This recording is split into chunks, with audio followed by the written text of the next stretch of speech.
Hi, today's video is about how successful organizations close the strategy to execution gap.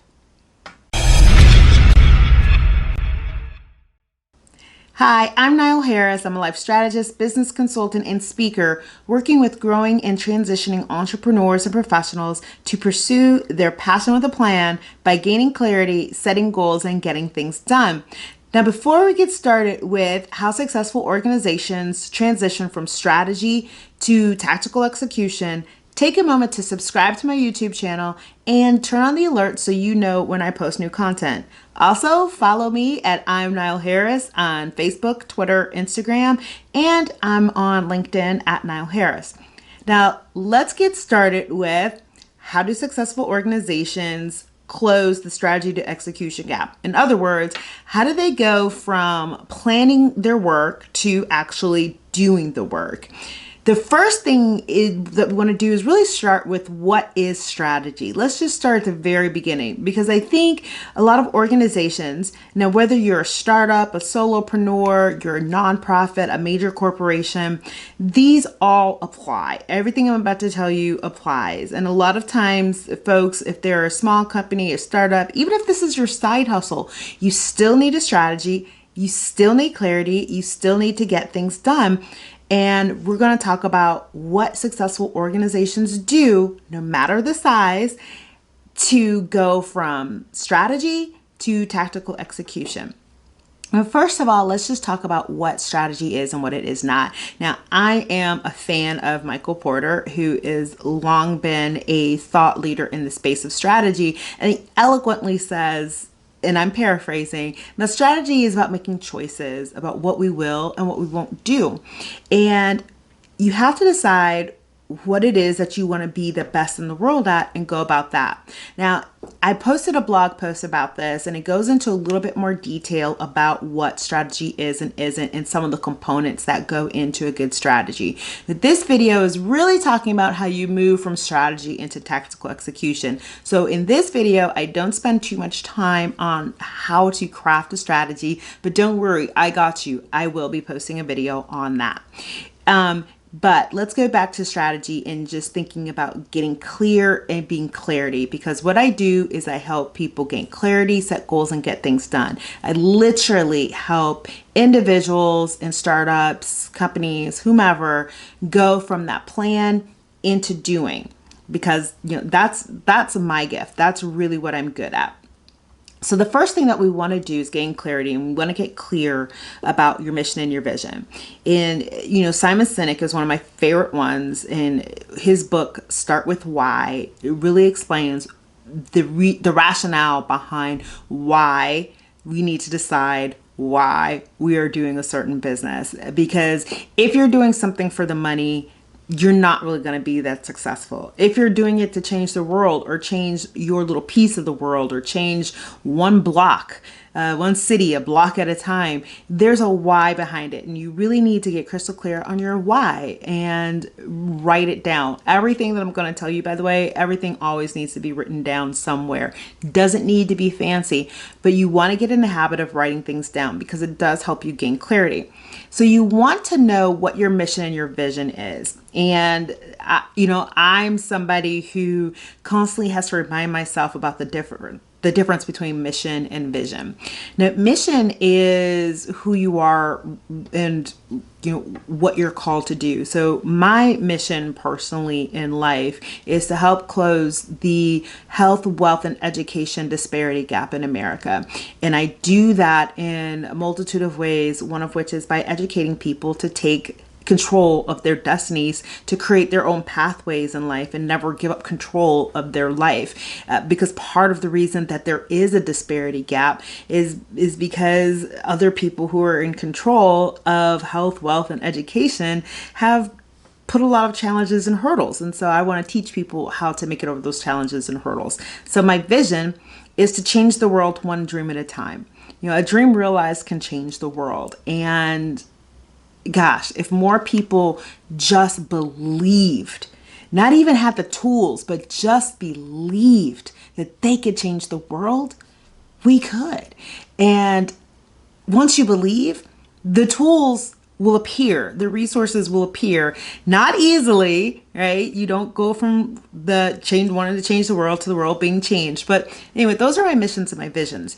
So one of the ways that I like to help people understand the difference between mission and vision is, if you look at JFK's speech, and I'm taking it back to JFK, and when he gave his speech on why he wanted to put a man on the moon, he gave very specific instructions of by when, what it looked like, how this was going to bring America together.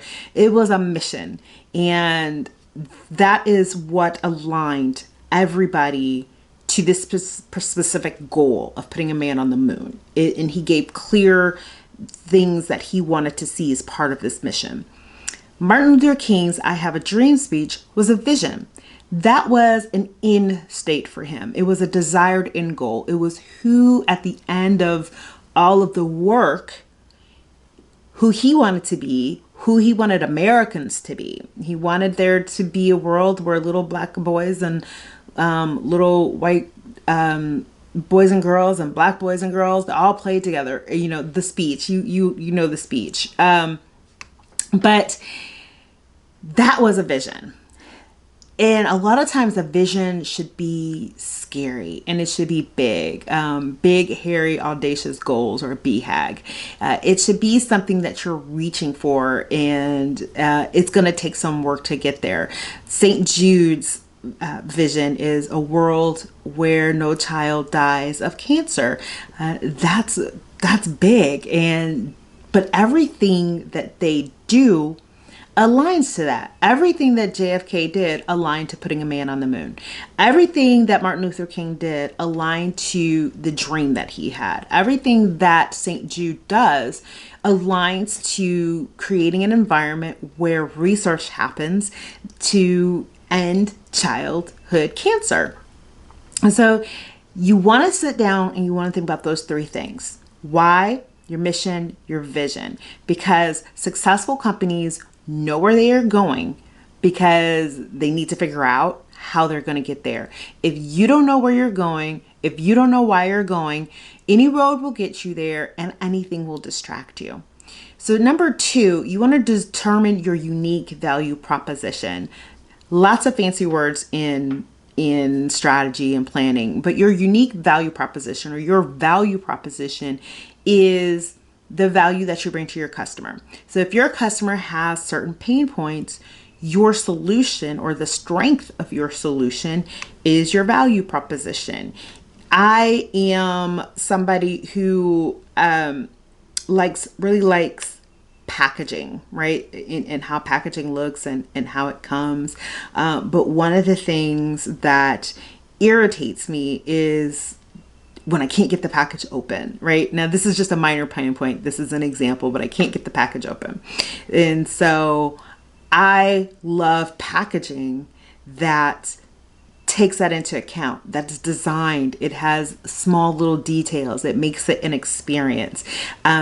I love to unbox things now where people have taken into account like that experience, that it's not taped all the way down. I'm not having to those plastic packages where you have to get like a saw to get the plastic open. I hate that. And so I love companies that have thought through that experience for me. Again, this is just a minor example to give you an idea, but that is a value proposition for those people who care about that. And what makes it unique is, if there's competition, how do you differentiate yourself from the competition? So if you're unboxing an Android, and I am an Android fan, but it's very different experience from unboxing an iPhone, for example. So the unique value proposition to me, and between Apple and Samsung, would be, will we provide you a better unboxing experience? Again, extrapolate this example for your own purposes, but your unique value proposition is not only how you solve the problem for your customer, but what differentiates you from other people who solve the same problem. It gets down to features, and understand the difference between features and benefit. A feature is probably a technical aspect of the phone. If we're talking about a phone, there's a technical aspect of the phone. So for example, the iPhone now has 3 cameras on the back, right? That's a feature. The benefit is you can take super high resolution photos that you can keep forever. So that's how you're going to determine what your features and benefits are. So think about the pain points, think about your solutions, think about your features, and think about the benefits of those features. And if you've done the work, or you should have done the work to understand your target audience, that's what's going to make it unique. That's when you're going to be speaking to your customer, speaking into your customers, listening, as I like to say.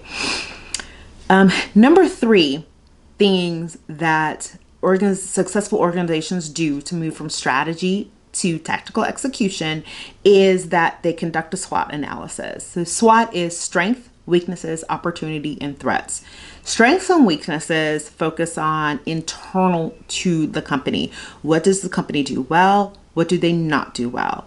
Opportunities and threats are what is external to the company. What's coming down the pipeline that is either that they can leverage to accelerate their results, or what could potentially be a threat to their success. A lot of times, like disruptive technologies, changes in economic policy, things like that could be threats. Opportunities could be the same thing, some changes in policies or some improvements in technology are going, if they do it right and capitalize on these opportunities, they might be able to accelerate their results. Now, you can start with doing a SWOT analysis by simply just writing down your strengths and your weaknesses as a company, and it's a 4-box. And you write down your strengths, your weaknesses, your opportunity, and your threats. And that's a great place to start and think through that. You also want to conduct some research. And because one of your threats is going to be your competition. So you want to be doing some research into what strengths, what values these strengths bring.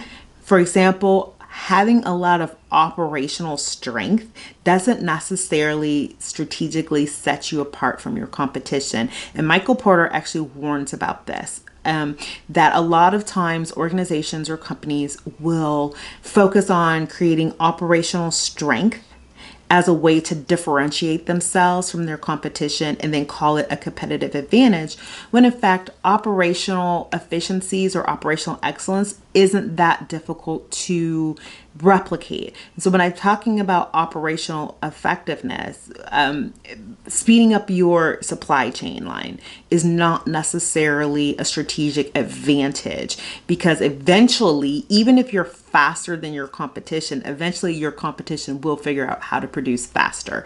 That's not a competitive advantage in and of itself. It's an operational strength. So you want to, when you're writing down that strength, you want to divide your strengths up between what are strategic strengths, what are operational strengths, what are some of your functional strengths, because when you compete with other people, it's your strategic strengths that are going to get you more customers and get you ahead of your competition. Same thing with weaknesses.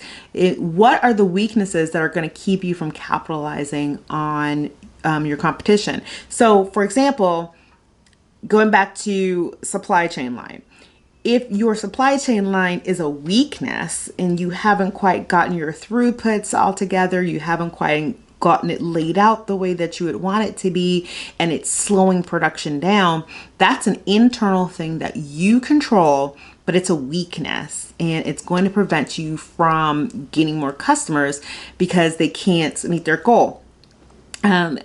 Opportunities are, and you're going to need to do some more research in terms of opportunities and threats, because this is really going to look at what are the trends in your industry, what is your competition doing, what are things that are coming down the pipeline that might impact you.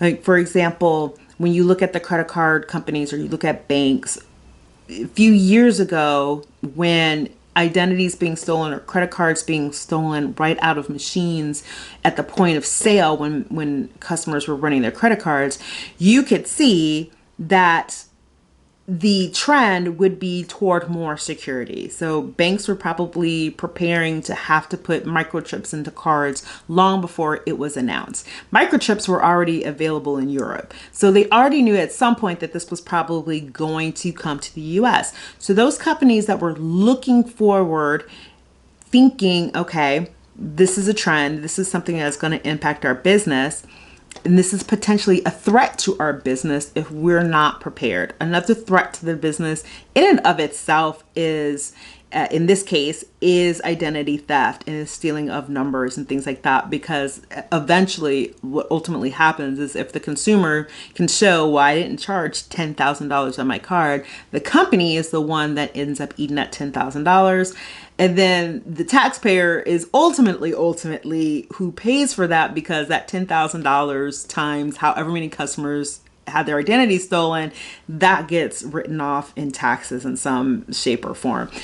Anyway, the point is you have to do some research and understand what are some opportunities and what are some threats. Do you have the capabilities to capitalize on those opportunities? And if not, what are some of the things that you need to be doing? Now, I'm not going to spend a whole lot of time going into how to conduct a SWOT analysis. It's a separate video, and don't worry, I will talk a little bit more about that, because once you have your matrix together, your SWOT analysis together, you're going to delineate between what you need to focus on. So if something is an opportunity, but you don't have the resources to get it, to make that happen, that's something that you're going to need to focus on. Is that going to be a strategic initiative? If you have a weakness in something, but the impact of it isn't very large, that might not be something that you need to focus on in the near term horizon. So that was number 3 was conducting a SWOT analysis and really taking a look at where there are gaps in your business and where you can accelerate your business. Number 4, create a plan and then work the plan. I love the quote from Southwest CEO that says, we have a strategy, we have a strategic plan. It's called doing things. It is great. I'm a planner. I love to sit down and think about, what do we got to do? What do we have? Where is it? I've got strategic initiatives. And I'm a solopreneur, right? I've got editorial calendars. I've got goals, and I like that. I also have to go about doing things. So I have to sometimes stop myself and say, okay, Nile, you've planned everything. Let's just do some things and then get some feedback on how those things worked. So you do want to come up with 3 to 5 goals. I usually say no more than 5 goals, and understand the difference between goals and outcomes. But what are 3 to 5 things that you are trying to achieve with your business? It could be how revenue, first of all, is a good one. So what does that first year revenue look like? And break that down into interim goals. So if your first year of revenue is $500,000, what is it in quarter 1? What is it in quarter 2? What is it in quarter 3? What is it in quarter 4? What are you doing to drive revenue in each of those? So your goals need to be SMART, specific, measurable, achievable, relevant, and time bound. And then once you figure out what those goals are, how you want to track to that, what are those things that you're going to get done? So you're going to drive revenue. You need a marketing plan. Are you running ads? Are you networking? What is it that you're doing to ensure that quarter over quarter that you are on track to achieve the goal? Which brings me to the other part of that is you want to identify your KPIs or your key performance indicators. And they'll tell you how well your business is doing. Are you going in the right direction? Are you tracking toward that quarter goal, that quarter 1 goal, that quarter 3 goal? Are you tracking toward that annual goal? And if not, you should have enough metrics to help you pinpoint where things might be going wrong. Your metrics should say, well, let's look at my ads. Well, I didn't run any ads. Well, okay, maybe you should be running ads. Or I ran ads and I didn't have a lot of click-through rate on them because I'm potentially targeting the wrong audience. Does my marketing plan have a targeted audience? Did I create a customer avatar? So you want to have metrics that will help you look and pinpoint where things are going well and where things aren't going well. And you want to have a feedback loop. You want to be reviewing every week, every month, every quarter, your information and your data, those metrics, so you can adjust. And you don't have to be so locked in to your strategy.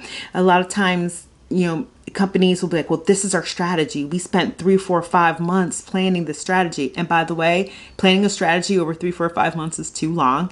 But people get so invested in the time that they spent creating a strategy that they get locked into it and they really need to pivot. I love a pivot. Netflix pivoted. Netflix was on the verge of bankruptcy and they went to another company, Blockbuster, I believe, to try to be acquired by Blockbuster, and Blockbuster said no.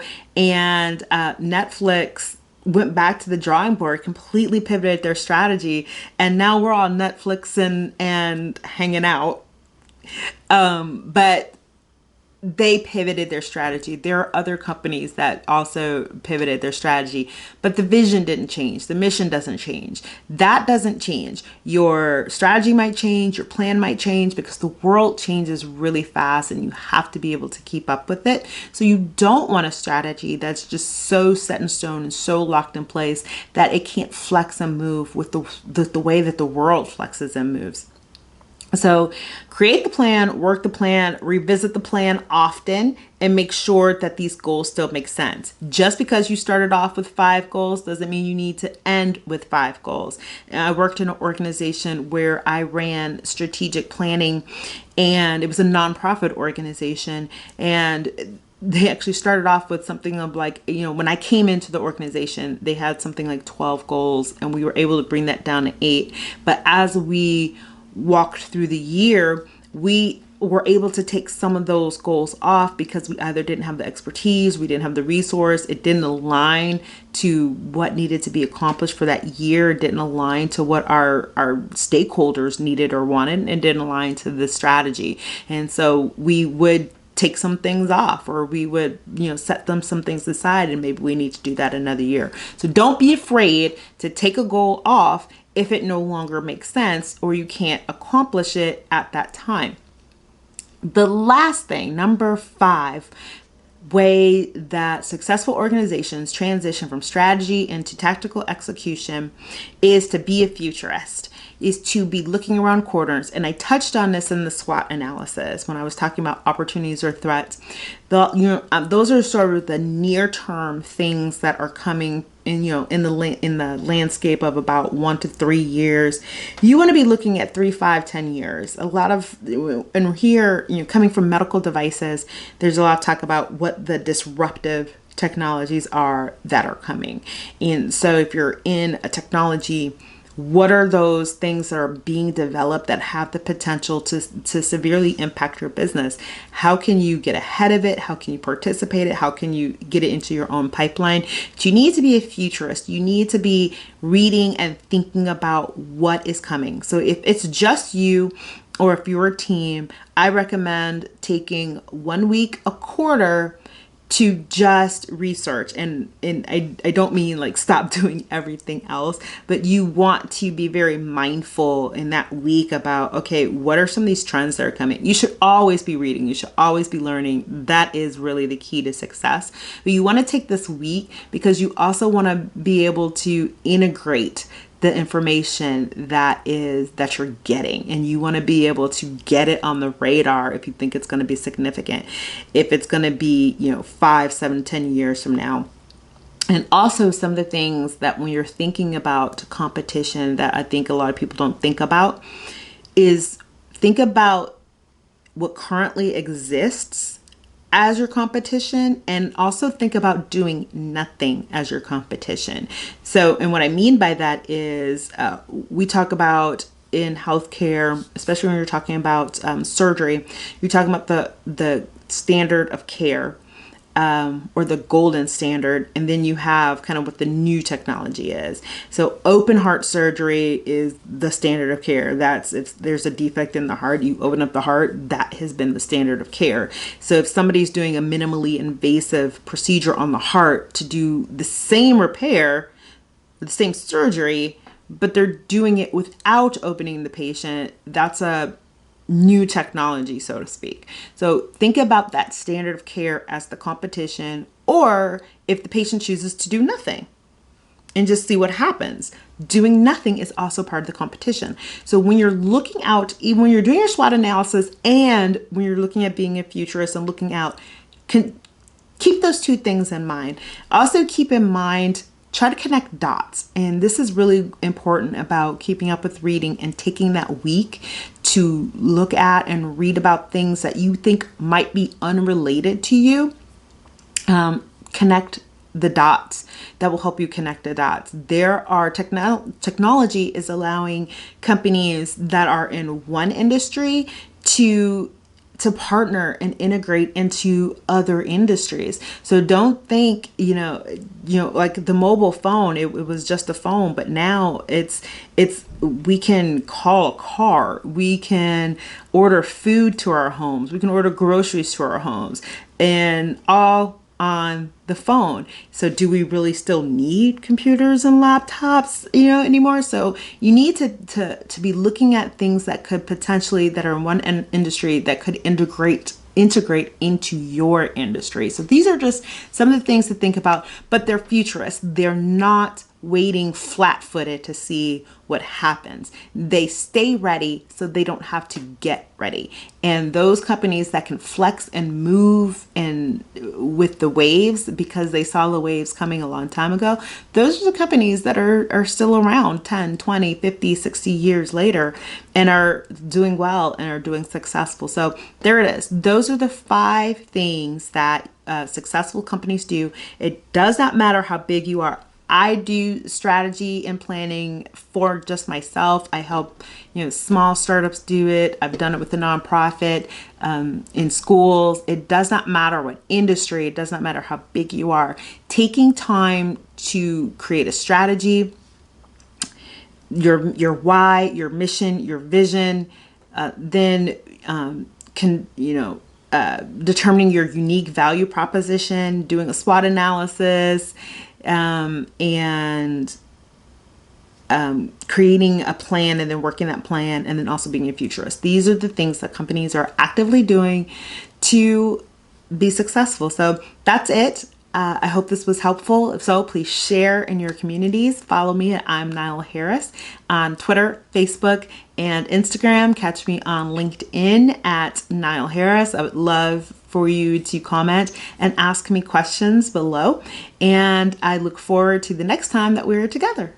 Thank you.